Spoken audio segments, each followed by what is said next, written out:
ndashaka kubwira impamvu rero yatumye revival itaba. Umwuka w'ishyari utuma abantu badatambutsa umwanya mwiza w'umugisha. Tugiye kuvuga ijambo ryawe, turagusaba mu izina rya Yesu Kristo kugira ngo umanukire kubana natwe kandi nyagora ku ngoma. Buri wese uzatega amatwi ijambo ryawe, uzumva icyo uvugana n'ubuzima bwe cyangwa se n'ubugingo bwe, n'ukuri imbaraga y'ijambo izagutangaza kuko datubera twakwakira muri mwanya, utubere umwanya w'umugisha kandi nyagora ku ngoma. Data twese mu ijuru, tugirirwe umugisha nuko abantu bawe data bumva ijambo ryawe. Urakoze data, turagushimye kandi turakwizeye mu izina ry'umwami wacu Yesu, amen. Imana yo mu ijuru ibaho umugisha kandi bagire neza. Turashima Imana rero idushoboresheje kugira ngo tuvuge ubutumwa muri uburyo bwa online, kugira ngo abaduteze amatwi, abadukurikirana mu bice bitandukanye by'igihugu cyangwa se no hanze yacyo, kuko iyo muhamagaye bidusubizamo imbaraga. Imana ibaho umugisha. Rero uyu munsi wa none ku itariki 21 z'ukwezi kwa gatandatu, nifuje kubabwira icyo Imana ashyize ku mutima wanjye. Ni amagambo akomeye kuko ni amagambo y'ubuhanuzi Imana yampaye kugira ngo mbwire itorero ry'Imana mu Rwanda. Narababwiye nti umupastori, umuvuga butumwa, ariko cyane fondation umunyamasengesho. Ibyo mpabwa byose mbihabwa ndi imbere yayo. Rero bijya binezeza iyo mvuga icyo Imana yashyize ku mutima wanjye. Imana yo mu ijuru ibaho umugisha. Imbere rero yo kubabwira amagambo akomeye Imana yashyize ku mutima wanjye, ndashaka kugira ngo dusome igitabo cy'umuhanuzi Yoweli, ibice 3 n'umurongo waho wa mbere kugera ku wa 2. Ni amagambo atari maremare, ariko nizera ko abaduteze amatwi, abadukurikirana, hari icyo Imana iri gukore ku buzima bwanyu. Imana yo mu ijuru ibagire neza kandi ibahe umugisha. Yoweli ibice 3 n'umurongo waho wa mbere biravuga ngo, hanyuma y'ibyo nzasuka umwuka wanjye ku bantu bose, abahungu banyu n'abakobwa banyu bazahanura, abakambwe banyu bazarota, n'abasore banyu bazerekwa. Amen. Ndetse n'abagaragu banjye n'abaja banjye nzabasukira ku mwuka wanjye muri iyo minsi. Rero ndashaka kugira ngo nkubwire wowe uduteze amatwi, wowe ujye udukurikirana, iki ni igihe cyo kugira ngo Imana ya Aburahamu na Isaka na Isiraheli isohoreze itorero ryayo ibyo yari isezeranyije. Aya magambo rero ni amagambo yahishuwe kuva kera. Imana igaragaza uburyo uko izabigenza mu minsi ya nyuma, mu minsi igoye, mu minsi y'ubuhenebere, mu minsi abantu bazaba bafite ishusho yo kwera ariko bahakana imbaraga zako. Aya magambo rero Imana yabwiye umuhanuzi Yoweli kugira ngo ayahanure, ariko ndashaka kugira ngo ubwire wowe uduteze amatwi, iki ni igihe cyo kugira ngo icyo Imana yavuze ku itorero ryayo, icyo Imana yavuze ku bantu bayo, ni igihe cyo kugira ngo gisohore. Nubwo duhura na byinshi, nubwo duhura n'ibitugora, nubwo duhura n'ibiturwanya, ariko ndashaka kugira ngo utangarize ko icyo ari igihe cyo kugira ngo Imana isohoze icyo yavuze ku itorero ryayo. Kuko aya magambo dusomye aravuze ngo, hanyuma y'ibyo nzasuka umwuka wanjye ku bantu bose, abahungu banyu n'abakobwa banyu bazahanura, abakambwe banyu bazarota, n'abasore banyu bazerekwa, ndetse n'abagaragu banjye n'abaja banjye nzabasukira ku mwuka wanjye muri iyo minsi. Rero ndashaka kubwira ngo iyo minsi Yoweli yahishuriwe, iyo minsi Yoweli yabwiwe, ni iyi minsi turimo, ni iyi minsi tuganamo.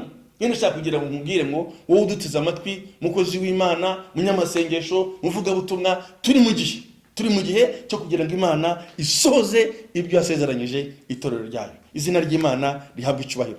Ndashaka kugira ngo nanone dusome ku byakozwe n'intumwa igice cya mbere n'umurongo waho wa 8 kugera ku wa 9. Hanyuma mu gahe gato mbabwire ubuhanuzi Imana yampaye ko nzavuga cyangwa se nzabwira itorero ryayo. Ndabizi rero ko iyo mvuga ijambo ryayo muri uburyo mbazi ko riri bugere kuri benshi kandi bakumva n'iki Imana ivugana nabo. nshuti y'umusaraba rero, nubwo ubona kubera iki cyorezo cyateye isi nta guterana, ni mu buryo bwo kwirinda kugira ngo turebe ko twagikumira, turebe ko twakirwanya.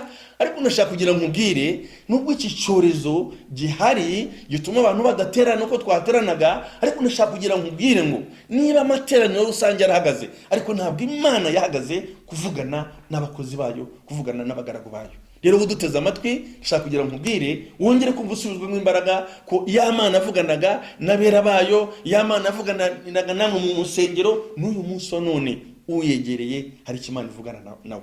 Izina ry'Imana rihabwa icyubahiro. Reka dusome rero ibyakozwe n'intumwa igice cya mbere, kugira ngo noneho kuko ubuhanuzi bwose busuzumirwa mu ijambo ry'Imana. Ubuhanuzi buri inyuma y'ijambo aba ari ubuhanuzi bupfuye. Rero ndashaka kugira ngo aya magambo ngiye kuvuga none yasuzumira mu ijambo ry'Imana urasanga arimo. Ntabwo Imana ijya inyuma y'ijambo ryayo. Izina ry'Imana rihabwa icyubahiro. Reka dusome, Imana idufashe kandi tugire neza.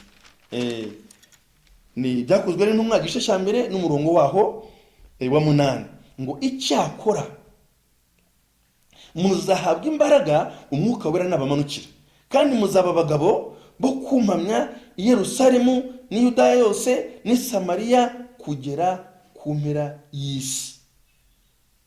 Izina ry'Imana rihabwa icyubahiro.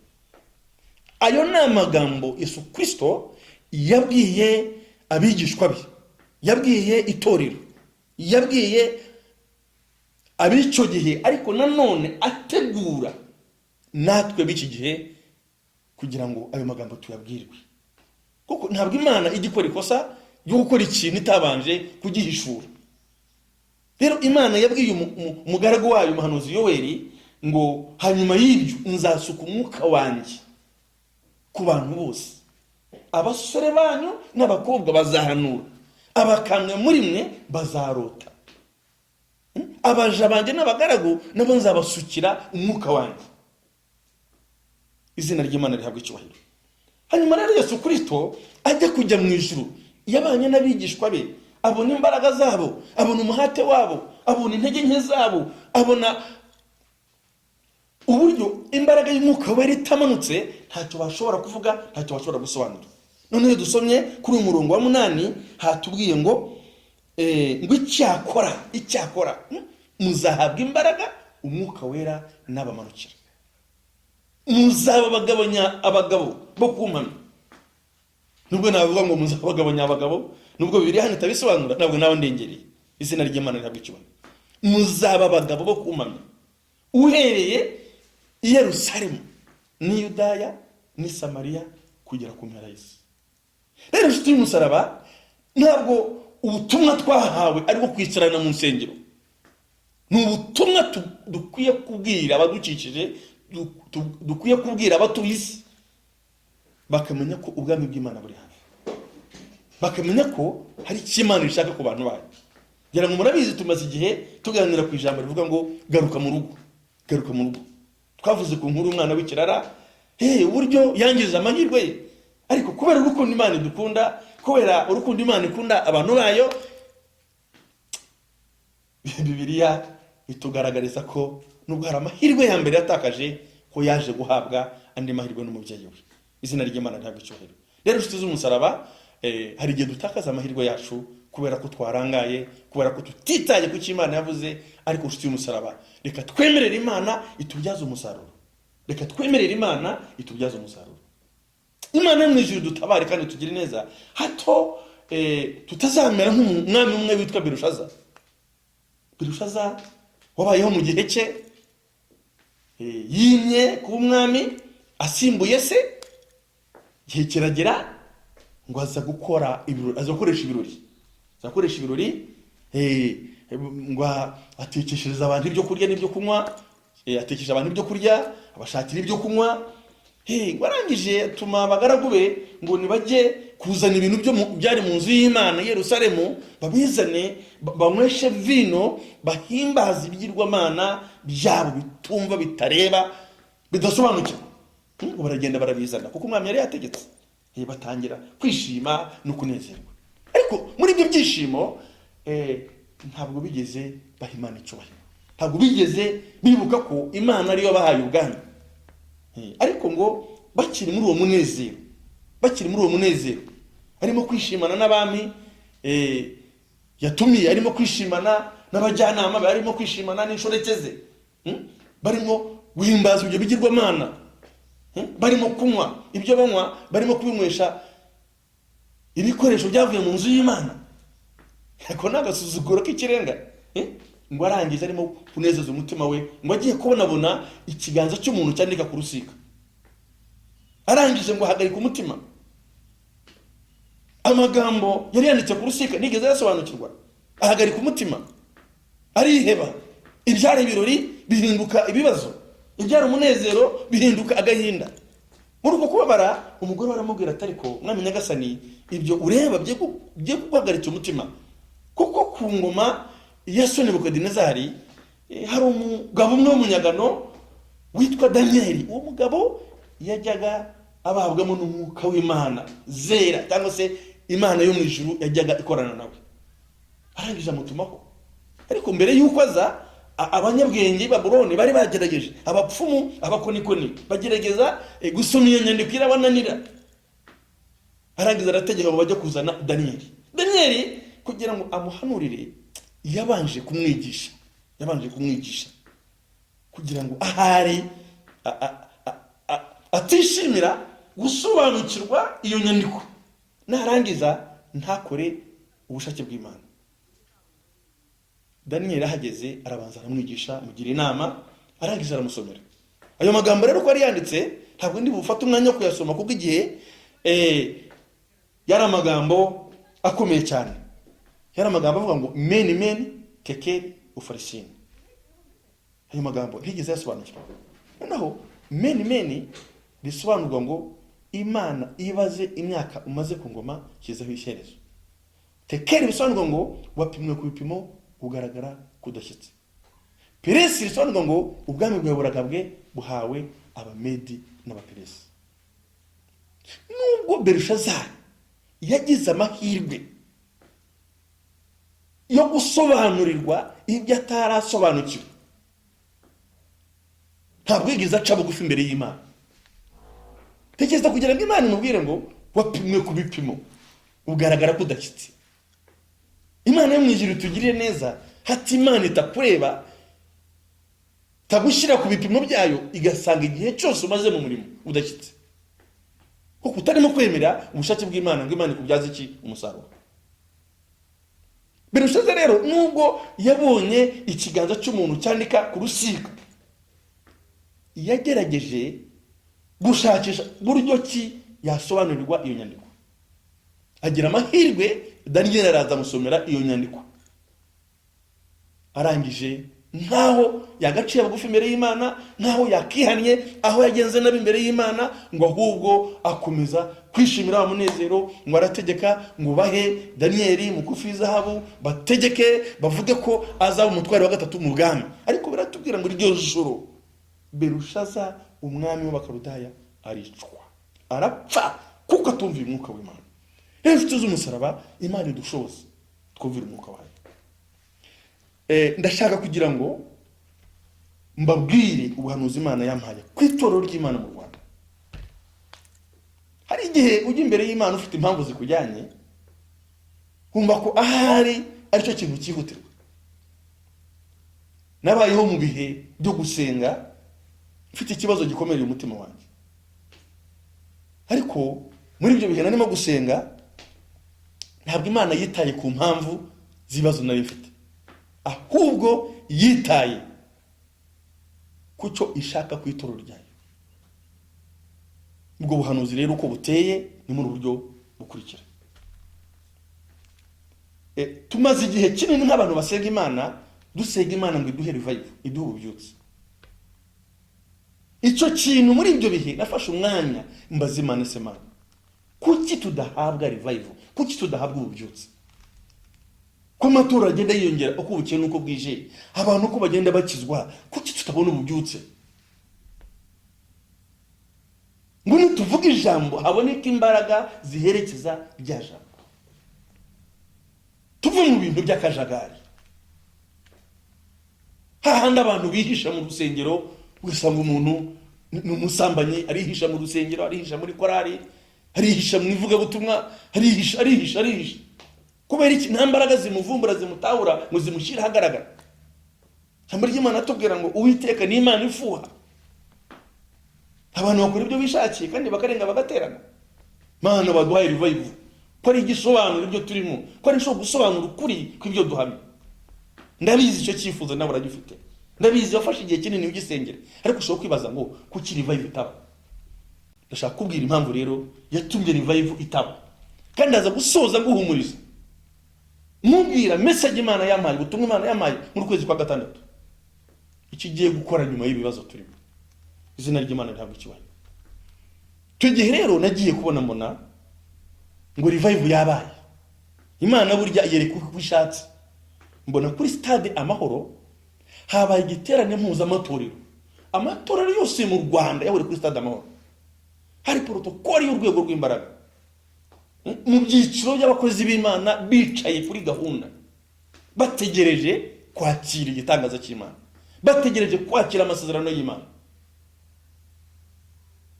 Noneho ngiye kubona mbona umwe mu bakozi b'Imana bari muri bihugu bidukikije, ngo Imana yamushyizemo, yamuhaye yerekwa. Muherekwa iramubwira ngo igihe ububyutse buzaba bugiye kuba mu Rwanda azaza, igira n'amagambo ivugana nawe. Umukozi w'Imana sindi bumvuge muri aka kanya, ariko nageze iwe ku rusengero. Nawe ntibyari bimworoheye, hari amagambo Imana yashyize ku mutima ndayamubwira, kandi hari ikintu yakoze gikomeye cyane ku buzima bw'uwo mushumba. Noneho nagiye kubona mbona kuri stade Amahoro habaye igiterane mpuzamatorero, ariko cyari igiterane gitandukanye n'ibindi bijya biba. Cyari igiterane cyo kwakira ububyutse, cyo kwakira revival. Abantu bagiye kwakira ijambo ryatubwiye ngo icyakora muzahabwa imbaraga umwuka wera nabamanukira, muzaba abagabo kumamya. Tunaniwe guhamya Imana kubera intege nke, tunaniwe guhamya Imana kubera ubwoba, tunaniwe guhamya Imana kubera kutizera, tunaniwe guhamya Imana kubera gutinya ingaruka zo kuvuga ukuri. Izina ry'Imana rihabwa icyubahiro. Rero icyo gihe cyari igihe cyo kwakira isezerano, cyo kwakira amasezerano Imana yasezeranye n'itorero ryayo. Noneho mbona habaye igiterane mpuzamatorero cyabiri kuri stade Amahoro. Mbona protokoli y'abashumba iri kuri gahunda zizi, bicaye mu byubahiro byabo uko inzego zabo zikurikirana. Abapotere ukwabo, ababishop ukwabo, abareveri ukwabo, bavuga butumwa ukwabo, bashumba ukwabo, banyamasengesho, mbese biri cyiciro kiri ukwacyo. Noneho mbona umushyitsi nyirizina yaje. Twahereye saa 4 dutegereje n'iki Imana iri bukore, birinda bigera saa 11 nta kintu turabona. Noneho uko amasaha agenda agasimburana, abantu batangiye kwimyoza, bavuga batari kuzema ko twaje twiteguye kwakira ibyo dusezeranyije, kuki tutarimo kubibona. Ariko nubwo bari bategereje kumva icyo Imana yabazaniye, nagiye kubona mbona abagabo babiri barebare b'inzobe. Nimvuga abagabo babiri barebare, nta zina ry'umuntu ndibukubwire, ahubwo wo utega amatwi ukurikirane buno buhanuzi, hato udakoresha amarangamutima yawe ukabusobanura uko butari, ukagibwaho n'umuvugo. Nabonye abagabo babiri barebare b'inzobe, barabanza bakora ikintu cyitwa kunyuranamo. Buri ntebe yose barayitorora kugera ku mukristo wazo. Bitwara uwo mwanya wagere saa 11. Saa 11 zigeze, baravuga bati reka twakire umushyitsi mukuru atugezeho ijambo Imana yamushyize ku mutima. Noneho uwo mushyitsi mukuru ntabwo yari azi ururimi rw'Ikinyarwanda, ariko yavuze ijambo rikomeye, aravuga ngo jewe Abanyarwanda muranshobera. ati Imana yarambwiye ngo umunsi revival izaba igiye kuba mu Rwanda, ububyutse buzaba bugiye kuba mu Rwanda, ngo nzaze, hazaba hari igiterane. Mu byo yamamagariye hari gahunda yari yamaye, atangira gusobanura rero uko agomba gukora. Yaravuze ngo kuva saa 4 kugera saa 6 ni umwanya wo kubabwira iby'Imana yavuze ku Rwanda, ku itorero ry'Imana mu Rwanda. Kuva saa 6 kugera saa 8 ni ukugira amagambo natura ku gihugu cy'u Rwanda, ku itorero ry'Imana mu Rwanda. Kuva saa 8 kugera saa 11 ni iby'Imana yavuze ku gihugu cy'u Rwanda, yavuze ku itorero ry'Imana mu Rwanda gutangira gusohora. Abantu bagatangira gusohozwa amasezerano, imbaraga zikamanuka, ibitangaza bigakoreka, abantu bagatangira gusohoka bakora umurimo w'Imana nk'uko intumwa ziri mu cyumba cyo hejuru Mwuka Wera yazisanze zimaze guhabwa imbaraga. Babandi bihekanye Yesu bahagaze imbere ya rubanda y'ibihumbi by'abantu bahamya ukuri kwa Yesu. Igihe Petero yavuze ngo ibi mureba mubyumve kandi mubyumvirize, ibi byavuzwe n'umuhanuzi Yoeli ngo uko niko bizaba mu minsi y'imperuka, nzasuka umwuka wanjye ku bantu bose.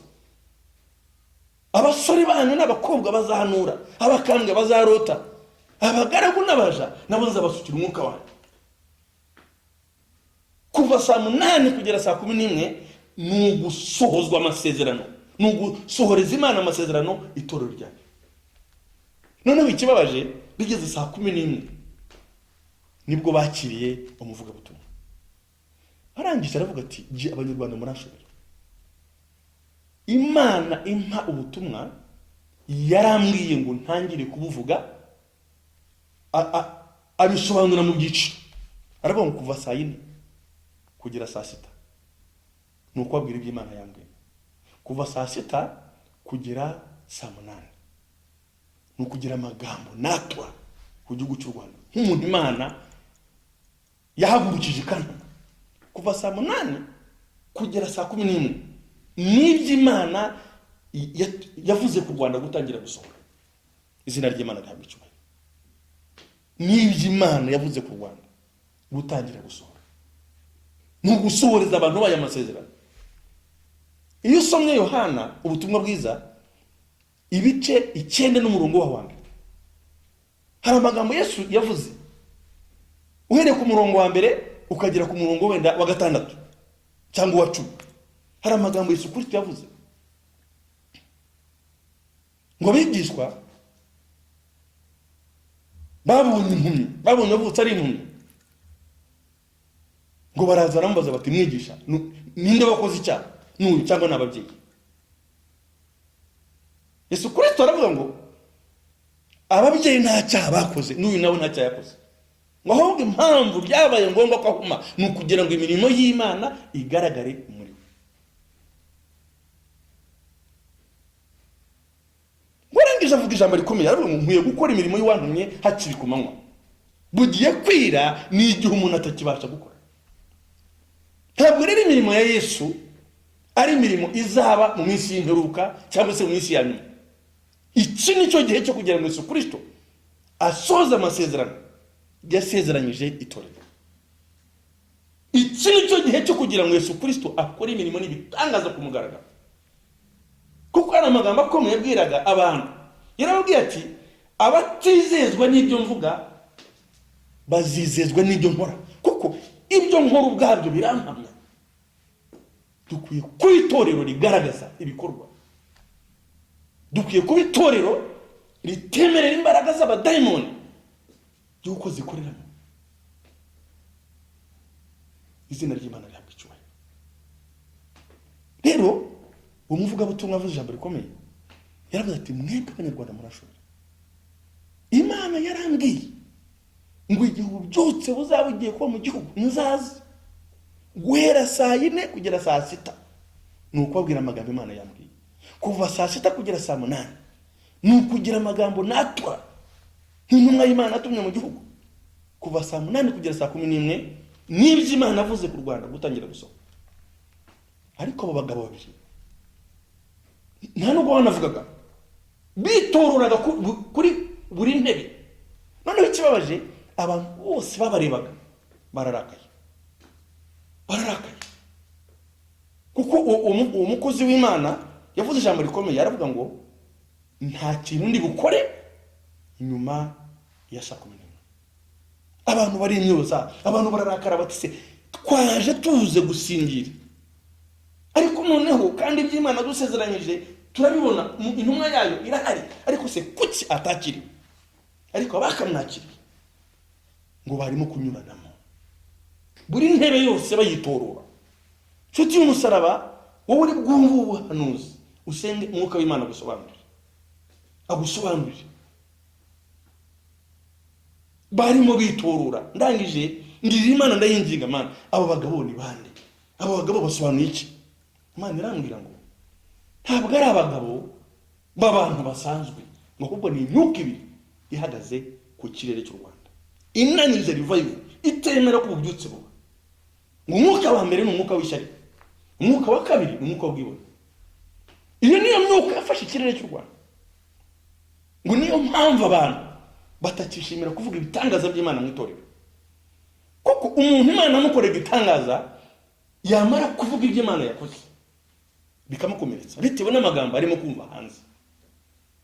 Abamuvuga si ukwishimira ibitangaza Imana yakoze, ni wa mwuka w'ishyari nawe arabikorewe. None ugasanga abantu barimo kugenda bapfundikira imirimo y'Imana badakeneye kuyivuga, kuko barabivuga bagera ingaruka, kandi ababikora barakomeza babikore, kandi bari mu rusengero, kandi bafite inshingano mu rusengero. Icyo kintu cyabafasha Imana. Mwuka w'ishyari ni umwe mu mwuka ituma revival itaba. Mana mwije dutabare, duje kwihana, duce bugufi twihane ishyari. Nshuti y'umusaraba, wowe wibaza, wowe usenga ngo kuki Imana itaduha revival? Imana arambye umwuka w'ishyari niwe wafashe ikirere ituma revival itaza. Kabiri ni umwuka w'ubwibone.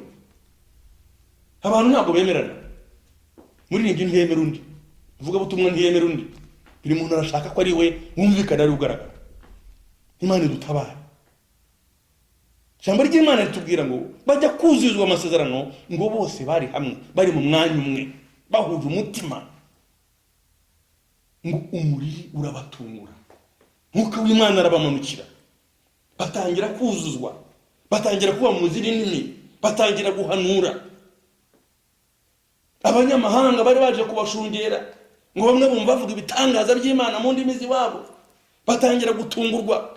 Nabo batakeye ko bavuga imirimo y'Imana barimo kuyivuga, batangira gutungurwa. Nabo batakeye ko bavuga ibitangaza by'Imana bumva barimo kuyivuga kandi mu ndimi bumva. Izina ry'Imana rihabwa icyubahiro. Rero Imana idufashe twihane kugira ngo Imana isoze amasezerano. Ndashaka kugira ngo mvuga aya magambo, ntabwo naje kwigisha, shatse kugira ngo mbabwire n'iki Imana ivuga ku itorero ryayo. Iyo dusomye Luka 15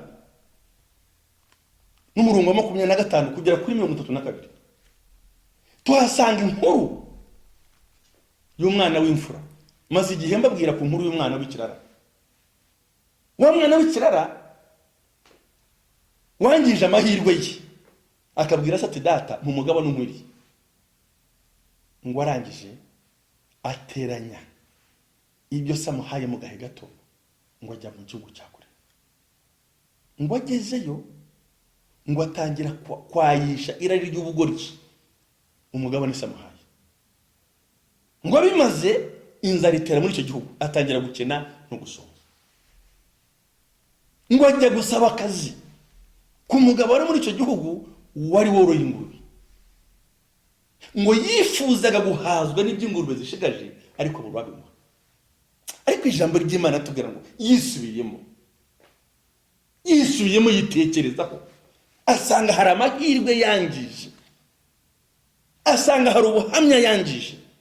Arangiza aravuga ati abagaragu ba data ni benshi, bararya ibitsima bakayisigaza, naho inzara itsinze muri iki gihugu, reka mpaguruke njye kwa data, mubwire ngo nacumuye kuyo mu ijuru no mu maso hawe, ntibinkwiriye kongera kwitwa umwana wawe, nyemerera umpake mbe umugaragu magaragu. ngo ariko akisubira akigaruka kwasi ise mubona gituruka kuri Jambo ry'Imana tubwira ngo iyo duteye intambwe no gusa dusanga Imana iteremera ngo 99 dusanganira. Ntabwo Imana ari yabuze ahubwo abantu baburanye nayo. Uri mwana ngo yisubiyeho araza yumva ko icyizere cyo kuba umwana mu rugo yagitakaje, ariko ntabwo azi ko ari andi mahirwe amutegereje aturuka ku mubyeyi ngo se amubona gituruka kuri arangije ngo aramubabarira atitaye ku byo yangije, atitaye ku gihe yamaze atamubona, aramubabarira ngo arirukanka aramuhobera aramusoma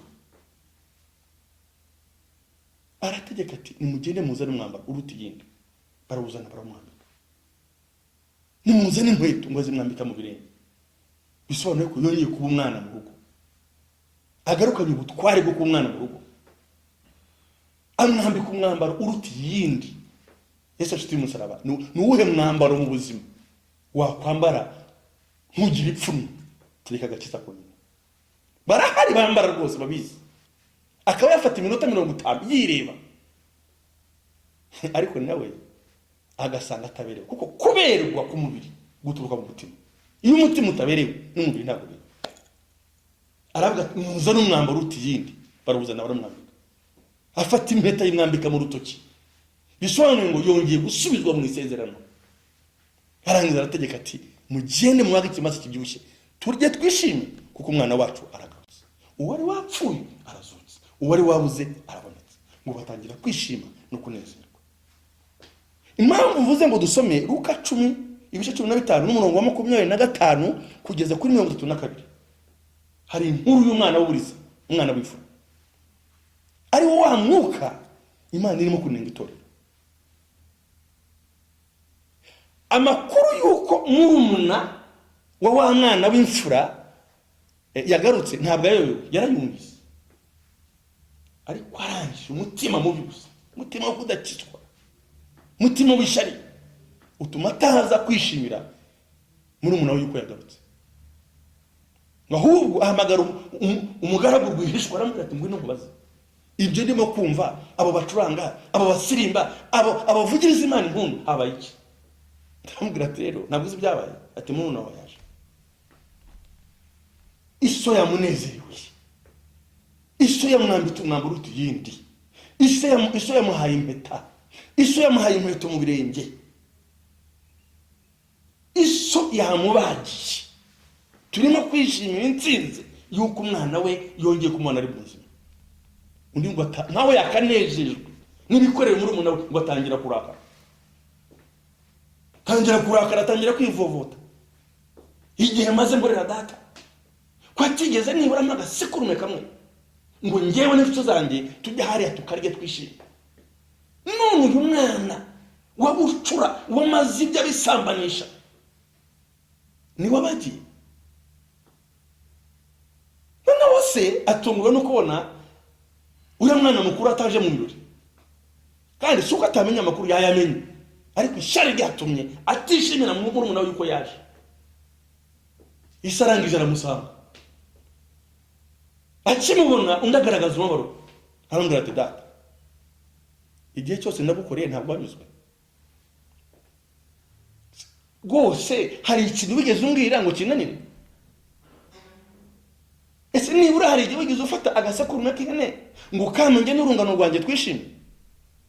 None uyu mwana wawe wamaze ibya bisambanisha araje uramubagiye. Undi amubwira ijambo rikomeye, arambwira ati mwana wanjye ibyanjye si ibyawe. Kwishima no kunezerwa ntabwo byari bidukwiriye ubwo murumuna wawe abonetse.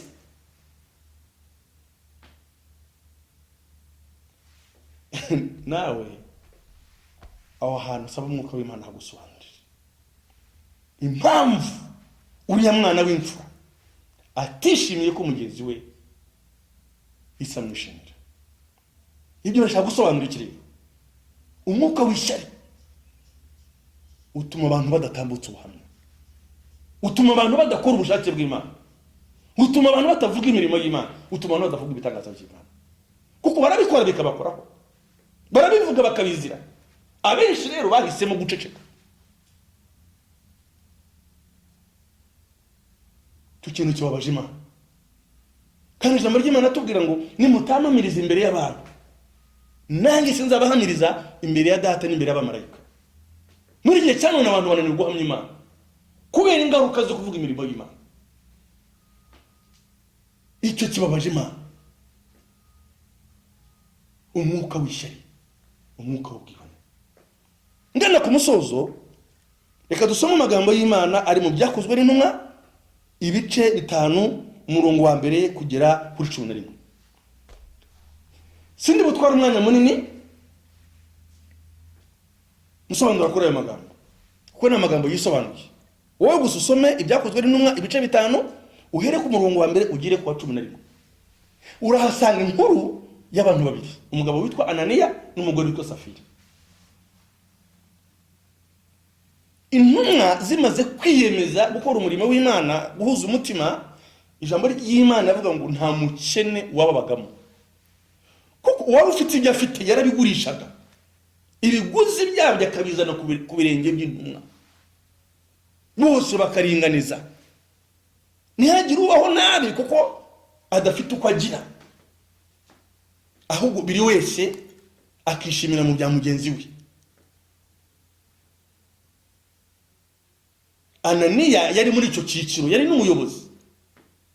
Arangiza aravuga ati nanya amasambo yanjye ngiye kuyagurisha. Aragenda, we n'umugore barabyumvikana, hanyuma ngo ibiguzi by'isambu bariherera barabigabanya.